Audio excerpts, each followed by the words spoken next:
மாறவில்லை. முதல் முறை இந்த இளமையின் சுகம் உணக்கிறேன், நான் தூங்கவில்லை.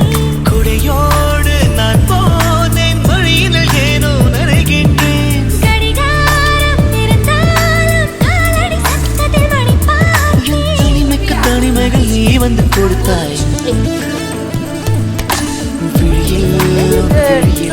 வந்து விழுந்தேன் அந்த நொடியில் என் எதிர்காலம் நீதான் என்று சொன்னதே.